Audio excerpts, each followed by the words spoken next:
Hola mis amigos y amigas, no siempre tengo el tiempo disponible, pero hoy vamos a continuar con el tema de las enfermedades crónicas, de los dolores crónicos, deseándoles que tengan un feliz fin de semana e invitándoles a que en Noticias vean el otro video sobre el crecimiento y desarrollo de los bebés y de los niños. Quería comentarles algo, hay una enfermedad que es constante, típica, muy molesta en muchísimos pacientes. Yo diría que más del 60%, 70% de nuestra población refiere estas dificultades. Entonces ya habíamos hablado de las gastritis, de las enfermedades crónicas, pero hoy vamos a hablar de eso que los pacientes siempre refieren como el colon. No es que estoy molesto del colon, es que tengo una dificultad en el colon. ¿Cuál es la dificultad y cuál es la molestia en el colon? Que antes o después de comer van a presentar una sensación de que se mueven muchísimo las tripas, como ustedes las llaman, se mueve muchísimo el intestino, que después de las comidas o a veces sin comer hay una gran distensión, entonces se llenan de gases, que tienen cantidades de gases, que a veces les dan ganas de vomitar después de que comen, que a veces sienten intolerancia con algunas comidas. Y lo que quiero decirles es que tienen que estar relativamente tranquilos porque las causas son muchas, hay que investigarlas, hay que hacerles un examen muy adecuado, muy minucioso. Recuerden lo que siempre les he dicho. Para manejar una enfermedad crónica hay dos cosas que son básicas y fundamentales. La primera es conocer una buena parte de la historia del paciente, hacer un muy buen examen clínico, hacer un muy buen examen médico. Esto tarda tiempo, esto no es una cosa que se puede hacer en una consulta de 10-15 minutos, esto se necesita por lo menos una hora para poder saber cuáles son los hábitos, cuáles son las historias, qué más síntomas tienen, qué más cosas tienen. Se ha vuelto una costumbre decir usted qué siente y no le atiendo sino una cosa. No, la persona es un ser humano integral y hay que atenderlo de manera integral. Lo que siempre les he dicho, pueda que uno no se las sepa todas, pero si uno hace una buena investigación puede sospechar y puede o manejar o guiar al paciente hacia quién lo puede manejar bien para darle solución a estos problemas. Una de las primeras causas de este tipo de enfermedades pues van a ser los parásitos, pueden ser cualquier tipo de lombrices. No les voy a dar nombres técnicos porque esto no está hecho para personas que tengan sabiduría médica ni conocimientos médicos, sino para el grueso de la población. Aparte de los parasitismos, especialmente alguna variedad de amibas y alguna cosa que llaman yardias que producen muchos gases, los ascaris, que son unas lombrices, provocan también a veces mucho gas, y hay otro tipo de parásitos que molestan mucho. Entonces los parasitismos son una fuente de esas molestias que ustedes llaman en el colon. Es que el colon me molesta, es que están totalmente distendidos. Tienen que tener en cuenta algo para esto, y es que nosotros somos un país, así nos creamos súper desarrollados, somos un país del tercer mundo todavía. Realmente nos dicen emergentes, pero eso es medio cuento, medio real, que tengamos algunos internet, no todos, que tengamos algunas cosas técnicas a las que podemos acceder en la parte de la tecnología digital y todo esto, no quiere decir que seamos un país desarrollado. Y si tú vas a ver, con contadas excepciones de algunas ciudades, especialmente capitales, realmente somos un país sin agua potable. Y esto es totalmente cierto. Los acueductos de los municipios, de las veredas, de muchos barrios marginales de las ciudades grandes, son unos acueductos mal hechos, no tienen un tratamiento completo del agua y realmente son aguas cogidas de quebradas, de ríos, que sedimentan en unos tanques a los que cloran después y las reparten, pero eso no es realmente el tratamiento completo del agua potable. Y qué decir de los que no tienen ni acceso a eso, sino que tienen que tomar del agua lluvia de los techos en baldes, o de pozos, o de charcos, o de quebradas que vienen contaminadas con popó de animales, con popó de otras comunidades que están la cuenca arriba, muchísimas cosas, y que con una hervida, dos hervidas, tres hervidas, no van a solucionar el problema. Muchas personas compran unos filtros de carbono que les venden, eso no hace purificar el agua, lo que hace es quitarle los sedimentos, pero eso realmente no es agua pura y potable. ¿Qué pasa cuando esto ocurre? Pues que vamos a tener entonces parasitismos constantes. Muchas veces, así nosotros tengamos agua buena y potable en algunas grandes ciudades del país, en nuestras casas, cuando salimos a la calle, de pronto nos dieron ganas de un helado, de un raspado, de un cono, de un tinto, de un jugo, lo que sea.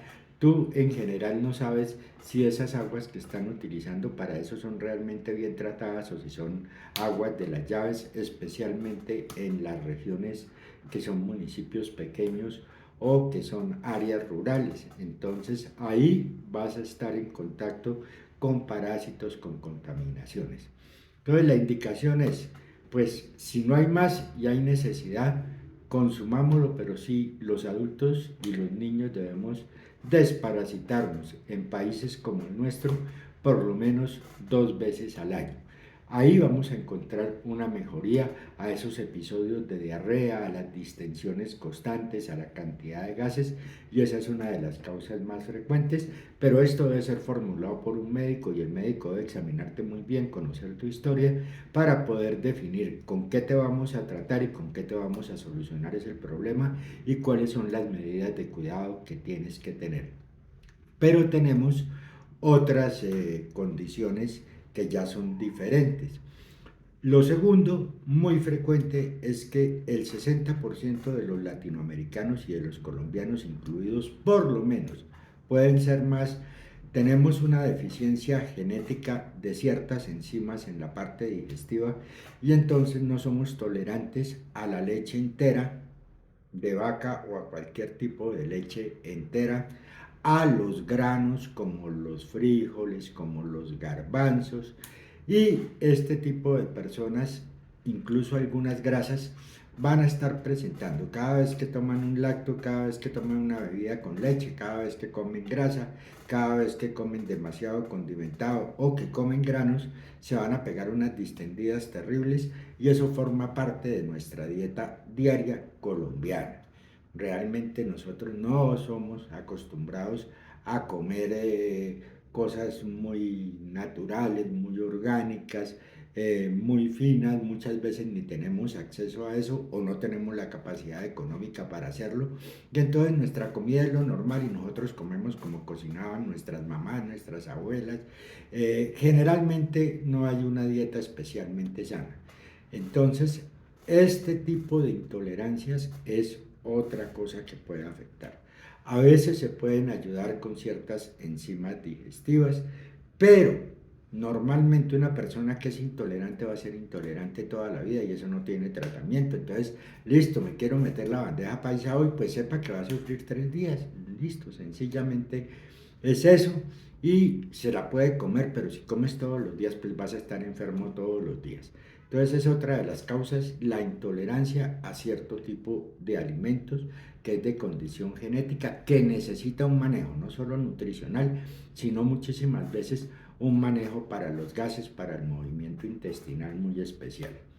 Lo tercero son las verdaderas colitis. Hay colitis que son de origen crónico por la dieta, por la alimentación, por los ácidos, por muchas cosas, y hay problemas que son ya enfermedades diferentes, ulcerativas o autoinmunes o que producen sangrado y que tienen riesgo. Este tipo de pacientes con mayor razón van a necesitar una valoración muy adecuada, muy completa. El médico, según su historia, según lo que le pasa, va a indicar ciertos exámenes que pueden ser algunos de laboratorio como para descartar enfermedades autoinmunes, otros pueden ser exámenes radiológicos que no son invasivos y finalmente ordenar la colonoscopia que nos va a permitir y los tránsitos intestinales ver por dentro realmente qué es lo que está pasando en tu colon.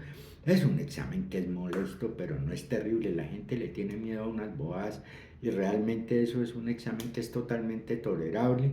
A mí me lo han hecho por prevención, pero sin anestesia ni nada, pero generalmente lo sedan ahora para que estén más tranquilos. Eso produce una distensión por el tipo de molestia del examen, pero realmente no es una cosa ni tenebrosa, no hay que tenerle miedo, y cuando nos ordenan que nos hagamos una colonoscopia, es excelente hacerlo porque vamos a tener un diagnóstico exacto de qué pasa y vamos a saber si es un problema simplemente de movimiento intestinal, si hay un problema de verdad de colitis, qué tipo de colitis, porque adentro se toman biopsias que usted ni lo siente, si hay ulceraciones, si hay pólipos, si hay daños diferentes que puedan producir problemas a futuro, si hay riesgo de cánceres que estén comenzando o si hay lesiones que puedan migrar hacia un cáncer que deben ser tratadas oportunamente, si hay bolsitas que se forman en el colon, en el intestino grueso, que se llaman divertículos,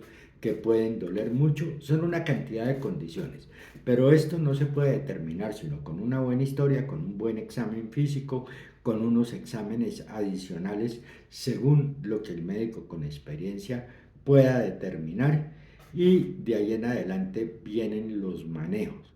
No tiene que sufrir toda la vida, realmente hay muchos manejos que a veces requieren esfuerzo de la parte nutricional, pero también hay muchos manejos que se pueden hacer con medicamentos que van a ayudar a solucionar este problema, a regular. Las enfermedades del colon pueden producir o excesos de diarreas o diarreas crónicas, o al contrario, estreñimientos. Hay colitis de predominio diarreico, hay colitis de predominio espáctico. Estas enfermedades que producen estreñimiento tienen que ser manejadas para que tú no sufras, para que no se agraven, y todas tienen una solución. Muchas veces no curación, pero sí hay una solución. Y si un problema tiene solución, pues no hay que preocuparse y no hay que hacerlo. Entonces, los estoy invitando para que quienes sufren de estas enfermedades pues consulten con un médico adecuado. Muchas veces es más necesaria la consulta particular con especialistas o con médicos de experiencia que los puedan manejar y que les puedan brindar el tiempo, porque generalmente en las EPS los pueden atender, pero no existe el tiempo para conocer toda la historia y para manejarlos, y a veces es muy difícil acceder a la colonoscopia, acceder a los exámenes de laboratorio, a los rayos X o esto. Muchas veces les piden autorizaciones, y cuando se tiene la posibilidad económica es mejor hacerlo muchas veces particular para poder darle solución al problema y no seguir sufriendo. No es cierto que tienes que seguir sufriendo, todo tiene su manejo. Llega el momento donde ya hay algunas enfermedades terminales, ciertos cánceres, ciertas autoinmunes, ciertos problemas renales, ciertos problemas cardíacos que ya no tienen solución y se hacen manejos paliativos. Pero incluso en esos casos hay posibilidades de hacer manejo, porque la persona no tiene que tener una vida miserable durante todo el tiempo. Entonces los invitamos a consultar cuando tengan este tipo de enfermedades. Estamos para resolver sus dudas, para atenderlos, y conmigo o con cualquier médico que sea experto, que tenga experiencia, que les pueda dedicar tiempo, o con los especialistas de esto, que son los gastroenterólogos, y son los que te hacen las colonoscopias, los que te hacen las endoscopias de vías digestivas, son las personas expertas en ese tipo de temas. Pero para llegar a ellos y no desperdiciar dinero y saber qué hay que hacer, es mejor tener un diagnóstico presuntivo, un manejo presuntivo y ver los resultados que se han dado. Los esperamos. Mañana tocaremos otro tema de estas enfermedades crónicas y seguimos hablando. Espero que estas informaciones les resulten útiles. Lo que digo, no son charlas médicas, son charlas dadas para personas que no tienen conocimientos médicos, pero que sí sufren en ellos o en sus familiares este tipo de problemas. Que estén muy bien y que pasen una feliz semana.